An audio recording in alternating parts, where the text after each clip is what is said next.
Okay, andito po tayo ngayon sa Makati to check this available vacant lot with improvement. Along Hilpuyat Avenue po to. Paglagpas lang po siya ng Osmeña Highway or pagtawid lang po nung release ng tren.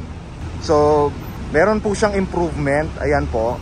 So, bago natin siya pasukin, please subscribe to our YouTube channel at Foreclose Hub. So, let's go and check this out. So ito po yung isang commercial space. Dati po siyang bangko. Ang total lot area po nito is 1,020 square meters. And then yung floor area niya or yung improvement niya is nasa 375 square meters. So ito po siya. Ayan. Ito yung vault. Siyempre wala na yung pera dyan. Kinuha na ng bangko. Tapos dito yung bathroom niya, electrical room, meron siyang pantry, and then meron din siyang bathroom. Yan. Tapos dito yung likod niya. Ayan po siya. And then yung isang commercial space niya, katabi niya lang din, andito po siya. Ito yung isang commercial. Eto. Ayan. Isang pahaba lang po siya. May isa po siyang bathroom. And then ito po yung likuran niya. Kitchen. The selling price of this property is 360 million.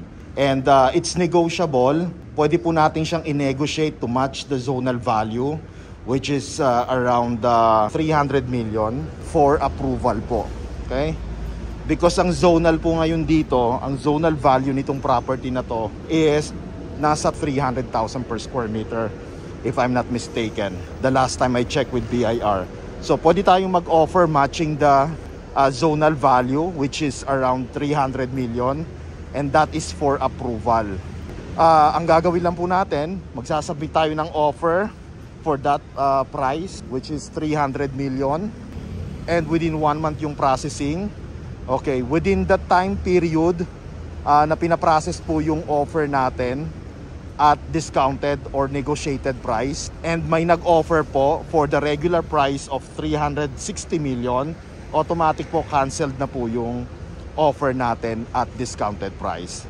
Okay, but if ma-approve po tayo at 300 million, and then may nag-offer po matching the regular price, hindi na po i-honor yon ng management. Yung offer na po natin at discounted price ang ipaprocess na po for final approval. So ganun po siya. So meron pang isang commercial space dito. Ayun yung Cosis. Tenant po yan.